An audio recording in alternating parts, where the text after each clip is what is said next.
শিরোঘূর্ণন কি বলতো? শির মাথাটা ঘোরা। হ্যাঁ, মাথার ঘুরে আশেপাশে সব ঘুরে। হ্যাঁ, আর মাথা ব্যথা কি? মাথাটা তো হলো মাথার ভিতরে জ্বালা করা, ব্যথা, কামড়ানো, সিলিক নাড়া, গাই নাড়া, এটা হলো মাথার মধ্যে কষ্ট পাওয়া। আর যেটা ঘূর্ণন, এটা দুনিয়া ঘুরে, আশেপাশে ঘুরে। এই শিরোঘূর্ণন কেন হয়? এই যে ভেস্টিবুলার সিস্টেমে মানে কানের সমস্যা হলেও শিরোঘূর্ণন হয়। এটা দুই ধরনের, পেরিফেরাল ভার্টিগো, যাদের কানের মধ্যে ভিতরে সমস্যা, আওয়াজ শোনে না ঠিক মতো অথবা বেশি আওয়াজের কারণে শিরোঘূর্ণন হতে পারে। আরেকটা হলো সেন্ট্রাল ভার্টিগো, যাদের বিভিন্ন রোগে হয়, মাইগ্রেন, যাদের মাথা ব্যথা আছে সাথে শিরোঘূর্ণন। ব্রেনের ভিতরে স্ট্রোক করছে, ব্রেন স্ট্রোক, রক্ত কমে গেছে, ওখানে রক্ত স্বল্পতার জন্য, তার ব্রেনের ভিতরে টিউমার থাকলে হয়। এটা সাধারণত বয়স্ক ব্যক্তিদের এই ঘটনাটা ঘটে। মাথা ঘুরানিটা বেশি বাচ্চাদের না, বাচ্চাদের মাথা কামড়া ব্যথা করে, কিন্তু বয়স্ক ব্যক্তি 60-70 বছর বয়সে তাদের। আর ব্যক্তি সে মহিলাদের বেশি।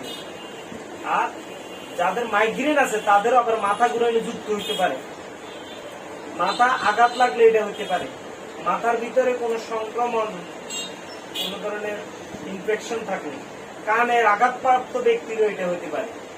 তবে এগুলো হওয়ার সাথে যদি আপনি দেখেন রুগী আপনার কাছে আসে, আপনি দাঁড়াই থাকলে বসতে পারবেন, বসে থাকলে শুইতে বলবেন, পানি খাওয়াবেন, আর ঘরের দরজা জানালা আলো টালো কমাই দিবেন। কেন আলো, এই ঘরের লাইটও বন্ধ করে দিবেন, অল্প আলোতে রাখবেন, ফ্যান চালাই দিবেন।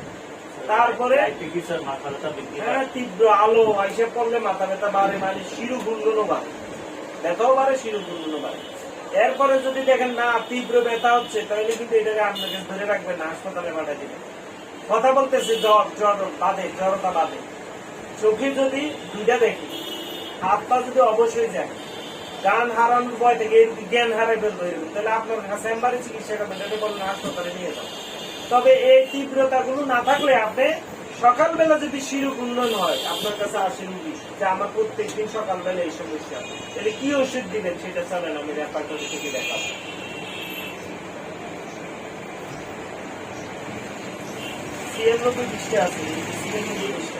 এই দেখেন মর্নিং ভার্টিগো অধ্যায়, এই যে মর্নিং রুব্রিক, এটার ভিতরে দেখেন সকালবেলা শিরোঘূর্ণন হলে এই ওষুধগুলো, ফার্স্ট গ্রেডের ওষুধগুলো কার্বোহাইড্রেট, লাইকোপোডিয়াম, ল্যাকেসিস।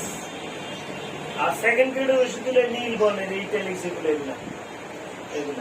আর থার্ড গ্রেডের ওষুধ কালো, সাধারণভাবে লেখা। হ্যাঁ, এইখান থেকে রুগী লিপি করে, রুগীর কেস টেকিং করে, বিস্তারিত জানার পরে আপনি তার এই রেপার্টরাইজেশনের মাধ্যমে যে এই রুগীদের বেশি লক্ষণ মিলবে, পয়েন্ট বেশি পাবে, তাকে এই ওষুধটা দিবেন। এখান থেকে ওষুধটা হইতে ওপাটেন্টাইস, ওই যে 50 মিলিসিমেল অথবা সেন্টিসিমেল, 50 মিলিসিমেল বায়োকেমিক ওষুধ দিবেন। এখন সেগুলো দেওয়ার জন্য ওষুধ দিবেন, যে হোমিওপ্যাথি ওষুধটা হইতে শক্তিকৃত একটা ওষুধ, একটা ওষুধ একসাথে একটা ওষুধ। আবার লক্ষণ যেটা বেশি মিলবে ওইটা দিবেন, আল্লাহর রহমতে এইগুলো পার। তবে যে মারাত্মক সমস্যা বলছি, এগুলো হইলে আর আমি ধরে রাখবেন না। এগুলো কি তীব্র মাথা ব্যথা, ঘুরেও আবার ব্যথাও যুক্ত হয়েছে। ব্যথা তো অনেক ধরনের ব্যথা, বুঝছেন না? টনটন ব্যথা, সিকড়ানো ব্যথা, গাই মারা ব্যথা, এগুলো তীব্র হয়, কান্না করতেছে, তবে এগুলো ধরে রাখতে না। অল্প হইলে ওষুধ, বেশি হলে ওষুধ দিয়ে দেখবেন, যদি না তাড়াতাড়ি হাসপাতাল। এই যে যেগুলো কি তীব্র মাথা ব্যথা, কথা বলতে কষ্ট হওয়া অথবা কথা জড়াই যাওয়া, একটা রুগী বলতে আমি দুইটা দেখি, হাতটা অবশ্যই দিতেছে, জ্ঞান হারাই দেখতেছি, এই তীব্র এই জটিলতা যদি থাকলে আপনি ওষুধ দিয়ে 5 মিনিট 10 মিনিট পরে যদি চেঞ্জ না হয়, আর তোরা হাসপাতাল চলে যাবে। ধন্যবাদ।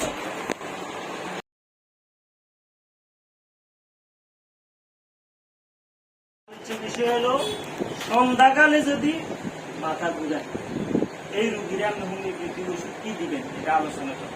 কিন্তু তার আগে বলেন মাথা ঘুরানি কারণ কি বলছিলাম, কেন হয় মাথা ঘুরায়, কেন মাথার ভিতরে হ্যাঁ কোনো ধরনের, হ্যাঁ, আর যদি মাথার ভিতরে যদি টিউমার হয়, মাথার ভিতরে যদি স্ট্রোক করে, যদি ব্রেন স্ট্রোক, তারপরে আর বলছিলাম কানের কোনো সমস্যা হলে মাথায় মাথা ঘুরায়, মানে মাথা ঘুরে না, মাথা এখানেই থাকে, দুনিয়াটা ঘুরে। তাইলে তখন যদি এটা সন্ধ্যাকালে, প্রত্যেকদিন সন্ধ্যাকালে, মানে বিকেলে শুরু হয় সন্ধ্যা পর্যন্ত, রাত 8টা 9টা পর্যন্ত এর রাত থাকে না, প্রতিদিন সন্ধ্যা হইলে কিছু রুগী আছে না, সন্ধ্যা হইলে এরকম সমস্যা হয়, তারে কি ওষুধ দেবো? এটা আমরা 57 পৃষ্ঠা দেখবো। 57, এই দেখেন ইভিনিং, এই যে ইভিনিং সন্ধ্যাকালে যদি মাথা ঘুরায় তাহলে তার ওই যে আর্সেনিক অ্যালবাম ফার্স্ট গেট, আরেকটা আছে ফার্স্ট গেট কি পালসেটিনে, এই দুইটা ঔষধ। আর যদি সেকেন্ড গ্রেডের ওষুধ দেয় তাহলে আমরা এই যে নীলগুলো আছে ইটালিক, এদিক থেকে। আর যদি থার্ড গ্রেডের ওষুধ আসে এই যে এইগুলো নর্মাল কালো কালিতে লেখা। রুগীর বিস্তারিত কথাবার্তা শুনে, ওজন মেপে, প্রেশার মেপে, পাস দেখে, অক্সিজেন দেখে, সব দেখবে ঠিক মতো।